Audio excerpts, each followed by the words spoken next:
una composizione di Peppi De Marzi che si chiama Improvviso.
Ecco, devo dire che questo inizio musicale mi mette ancora di più nella condizione di immaginare che è stato detto tutto quello che io pensavo di dire molto meglio di come l'avrei detto io.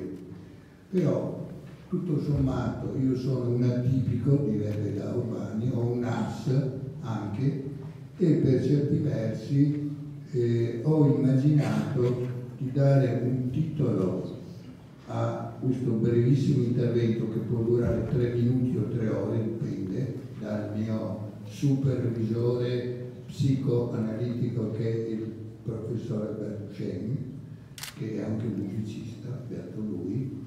Il titolo sarebbe Variazioni sul tema delle libere associazioni.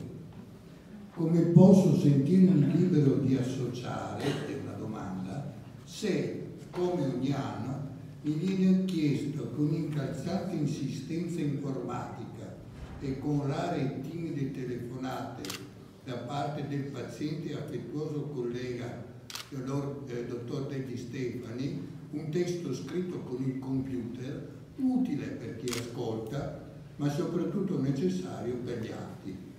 Gli atti sono una specie di memoria storica che riguarderebbe l'anno 2019, da non confondere col trascorso 2018, 2017, 2016, eccetera, eccetera. Ma io so scrivere solo con la penna e spesso ancora stilografica. Da molti anni devo imparare a usare bene il computer, cioè da quando i primi PC sono stati inventati, ma il rinvio di giorno in giorno. Sarà pigrizia senile? Forse questo mi accadeva fin da bambino, con i compiti a casa delle vacanze estive. Pigramente li rinviavo di giorno in giorno, trovando che il giorno prima del convegno, cioè il primo giorno di scuola, a scrivere tutta la notte con risultati mediocri, quello che è avvenuto anche oggi. Penso che con il passare degli anni si ha l'impressione di vivere una noiosa ripetizione sempre uguale delle stesse situazioni esistenziali. Sembra un inesorabile ripetersi delle stesse realtà esterne senza variazioni possibili se non di irrilevabile entità. Per esempio, ogni anno c'è un 1° gennaio e c'è anche un 15 agosto, Ferragosto, Capodanno, che noia. Le stagioni si ripetono sempre uguali in un gioco inesorabile e tremendo che nessuno riesce a fermare. c'è un modo scherzoso di chiedere l'età a seconda delle diverse persone. Quante primavere hai? Oppure quanti inverni hai? C'è dunque differenza nell'avere 30 primavere e solo 10 inverni, oppure avere 30 inverni e solo 10 primavere. Purtroppo, come nel commercio, non si possono scegliere le stagioni, te le danno solo in stock. Se vuoi 100 primavere ti devi portare a casa anche 100 inverni. Qualcuno potrebbe obiettarmi che nei diversi anni solari ci sono inverni e estati che sono molto diversi tra loro. Possono essere molto fredde o molto calde, ma per notare la differenza bisogna averne vissute tante di stagioni della vita. Perché non accontentarsi dell'intera partita? In fondo sembra un affare, sapete, no? Paghi uno e prendi 3, no? Perché non accontentarsi dell'intera partita? In fondo è sempre un affare. Che noia sarebbe avere sulle spalle il peso di 100 stagioni tutte uguali. Ma insomma, che razza di confusione sto facendo? Prima... Ti interrompo un attimo perché adesso ce l'ho, ragazzi. Tu stai parlando proprio della regola ci sono delle regole da cui non si può uscire. E improvvisamente mi viene in mente questa storiella accademica, lezione di linguistica, il grande professore di linguistica, ci sono delle regole assolute nel linguaggio. Vi do un esempio. Esiste per esempio l'affermazione e la negazione. Esiste anche la doppia negazione. Se io dico non posso negare, sto affermando. La doppia negazione afferma. Non esiste invece la doppia affermazione. La doppia affermazione non c'è. Dal fondo della sala si sente sì, sì. Ecco, io ti ringrazio. La doppia affermazione sarebbe solo scritta, per esempio in spagnolo si mette un punto esclamativo rovesciato o interrogativo, perché uno già ha l'affermazione o la domanda, e qui c'è un aspetto teatrale, no? Cioè la musica, la danza e il corpo. C'è un anticipo che sarebbe lo swing in fondo.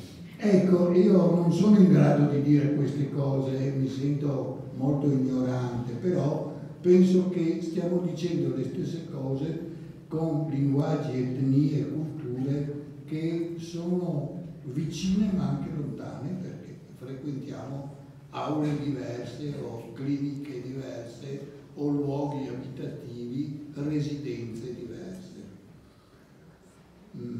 Qualcuno potrebbe dunque obiettarmi, stavo dicendo, che ci sono quelle troppo calde o troppo fredde. Cioè, dico, ma che razza di confusione sto facendo? Prima dico che sono tutte uguali, poi dico che sono molto diverse. Chi di voi è ultra maggiorenne, quindi è passato di 18 anni, ricorderà la patologia collettiva del passaggio di millennio tra il 1999 e il 2000. Cosa succederà? La fine del mondo, si spegne il sole, l'apocalisse, il giudizio universale. Non è successo assolutamente nulla di diverso. Nessuna significativa variazione sul fronte della banalità dell'umano, il solito infame intreccio confuso e confusivo tra istanze commoventi di affetto e generosità grazie a realistiche identificazioni positive e intreccio tra proiezioni paranoiche maligne che esitano in guerre, stermini, genocidi con azioni di crudeltà belluina. Siccome si è già parlato degli animali, io belluina ho messo una parentesi con rispetto per gli altri animali che noi umani chiamiamo ingiustamente belle. Gli animali non possono essere crudeli o sadici o perversi perché non usano la ragione per camuffare le spinte istintuali. La tortura è un'invenzione esclusivamente della ragione umana e dalla razionalizzazione della cosiddetta cultura umana che nascono le classi sociali, il razzismo, il maschilismo c'è stato il convegno passato su questo, il maschilismo come organizzazione sociale e politica, eccetera, eccetera. Ma forse parlo di qualcosa di molto più naturale e semplice della sua quotidianità. Ecco l'intervento sull'evidenza naturale. Per esempio, mi è capitato di dire: ti ricordi la neve e il ghiaccio del 1976, invento una data? Si poteva pattinare in piazza San Marco, ma no, non ero ancora nato. Ma guardar bene, c'è sotto un non detto, e noto che proprio gli eccessi delle stagioni estive e invernali sono le più pericolose, fatalità per i neonati e per i vecchi, quad vitam. Sembrerebbe meglio per i bebè e per i vecchi che vincessero le forze politiche e i movimenti ambientalisti che difendono la natura cercando di proibire l'inquinamento della terra e mantenendo così un clima più uniforme. Ma ora veniamo al tema del convegno.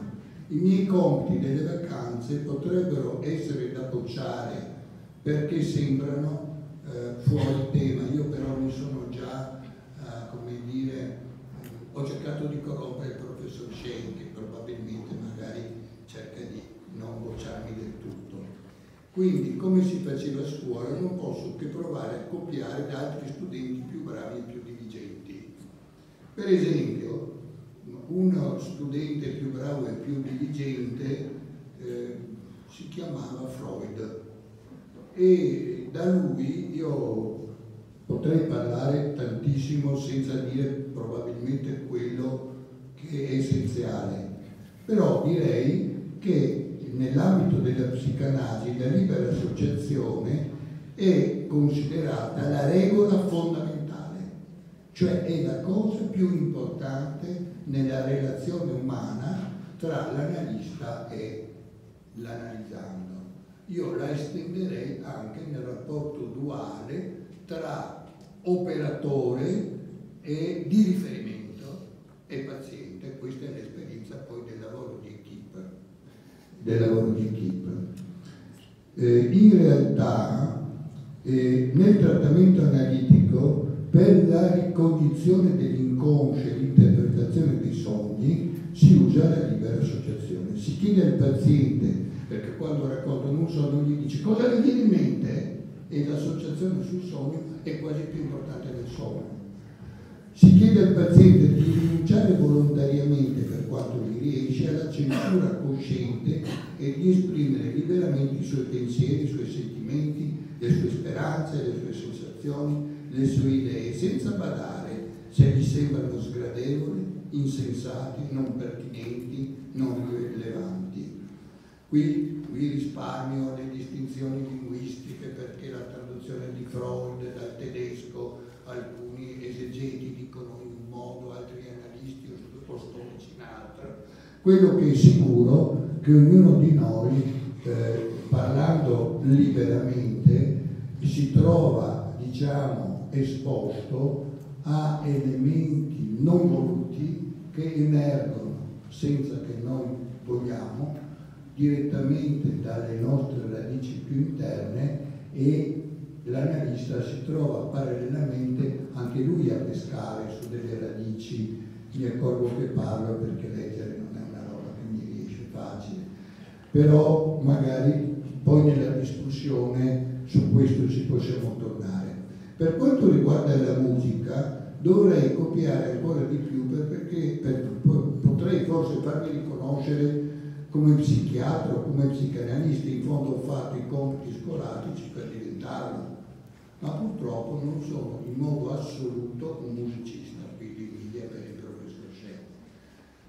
Se me ne vantassi sarei un falsificatore del principio di realtà, sarei uno psicotico narcisista, come sono molti colleghi o pazienti, o un truffatore. Scegliete voi cosa preferite, che io sia uno psicotico narcisista o un truffatore. Per me fa assolutamente lo stesso. Questa forse è l'indifferenza che oltre una certa età è anche l'indifferenza apparente dello psicotico che in realtà, anche se non reagisce, all'improvviso noi diciamo che sono raptus, perché non li capiamo. Mi riferisco sempre alla relazione dell'anno urbani, cioè noi non li capiamo e quindi diciamo beh giovane, una rodea che gira sporta, mentre in realtà c'è un grande parallelo tra il nostro lavoro e il lavoro mentale e inconscio del paziente, inconscio del paziente. Io qui avevo da leggere una cosa che riguarda le variazioni, ma ve la risparmio, è già stato detto quasi tutto. C'è l'unica cosa che vorrei sottolineare, cioè che nella dizionari di studiosi di musica si dice alla parola variazione tecnica compositiva e o esecutiva consistente nella trasformazione di un tema musicale, uno, onnipresente nella storia della musica sia colta che popolare, dalla raga indiana al nomus greco, da ogni danza popolare d'Europa al jazz d'America, dal venerabile canto gregoriano al serialismo più intransigente come un'improvvisazione esattamente ordinata e applicata. Ecco che viene fuori che anche se dei villaggi non comunicano tra di loro, anche in epoche diverse, in fondo la nostra testa e il nostro corpo sono fatte nella stessa maniera. Anche il rapporto mente-corpo è molto importante, perché in effetti se il corpo si muove perché le orecchie sentono, si può muovere anche perché vede delle cose, c'è una plurisensorialità che precede, è stato detto molto bene anche questo già, la nascita fin dalla pancia della mamma. Forse una cosa psicologica che si può dire molto generale sul tema e variazioni, il tema è il genitore, le variazioni sono i figli. Sì. Anche se qualche volta i figli danno le regole ai genitori che hanno perso la tramontana, e mi riferisco appunto quando in fondo c'è una modalità in cui le varie età coesistendo sono come l'armonia di un corpo che ha organi che possono essere, io posso avere, se fossi un fumatore o un bevitore accanito, potrei avere un cuore di 80 anni e però un fegato anche sarebbe, no, quello mi frega tutto, ma insomma potrei avere avuto un'epatite, avere un fegato di 80 anni e avere un cuore invece integro perché non fumo. Sottolineo che fumare fa male, perché vedo tutti questi giovani fumare e io ormai sono come di una lega contro il fumo. E poi risparmio il resto, ma molte suggestioni, per esempio Mussorgsky, no? Beh, ma questo viene dopo, cioè l'associazione tra colore e musica, la trascrizione di Ravel per pianoforte, no, per orchestra, l'orchestrazione, vedi, adesso mi voce, ecco, poi mi vociano, del pezzo che era per pianoforte, dove c'era anche la cattedrale, tutte le cose che ci ha fatto sentire, e ringrazio moltissimo il professor Signorini che mi ha fatto vivere, so che 15 ore, 16, però è come un seme, poi crescerà. Io magari i prossimi 100 anni studierò composizione. Questa è la fantasia delirante di una persona che fa fatica a accettare gli aspetti involutivi degli affetti e della conoscenza. Allora provo a concludere, e già il 24 ottobre e devo consegnare un compito che sembra finito. Nell'esperienza psicanalitica il modello medico e psicologico che vuole un esame rigidamente predefinito, attualmente banalizzato nelle linee guida, risulta insufficiente se non fuorviante. Anamnesi, esame obiettivo fisico se si è medici, o esame psicologico se ipotesi e psicologi, sono esperienze opposte alla regola fondamentale delle libere associazioni, con un'attenzione che viene definita fluttuante dell'analista che ascolta cercando di astenersi da intervenire. La libera associazione sarebbe l'eccezione della regola medica e psicologica che richiede una diagnosi precoce e un intervento urgente con aspetti rigidamente stereotipati di categorie uniformi per essere scientificamente confrontabili. Ne va dell'economia, si spendono troppi soldi se si sta troppo tempo con i pazienti, ma in certi casi ne va della vita se siamo a livello di intervento di pronto soccorso. E quindi c'è un aspetto di angoscia e di incertezza della propria competenza e identità che, come una mamma che avesse un bambino con la febbre a 40, che se è pediatra può correre ancora più velocemente in pronto soccorso perché fa subito l'ipotesi e se ne è una meningoencefalite che ancora non dà segni, no? E muore il bambino, mettiamo di 3 anni, tanto per fare un esempio molto angosciante, la morte di un bambino di 3 anni. Però quando in realtà le libere associazioni concepite in una anacronistica divinizzazione ideologica possono divenire delle libere dissociazioni del paziente che si psicotizza. Anche l'analista può rischiare di psicotizzarsi quando le sue ipotesi interpretative fluttuano troppo, oppure all'opposto se si sclerotizzano e diventano razionalizzazioni ideologiche, fanatismi irragionevoli o scuole contrapposte in correnti e sottocorrenti. Questo vale per tutti gli interlocutori a due, operatore paziente, padre, madre, figlio. Proverò a suggerire un rimedio. Cosa si può fare in questi rari casi? In questi rari casi il nostro è davvero un mestiere così assurdo e impossibile? È proprio la regola che dà efficacia alla cura e salva il piacere dell'armonia musicale libera pur negli schemi del pentagramma. La regola in psicanalisi si chiama setting. Si tratta di stabilire quali saranno le regole del gioco nella relazione. In questo le analogie con gli assoli narcisistici dell'autista che canta senza ascoltare gli altri umani del coro o senza guardare il maestro che uniforma il tempo della magia musicale che con la sua bacchetta di direttore.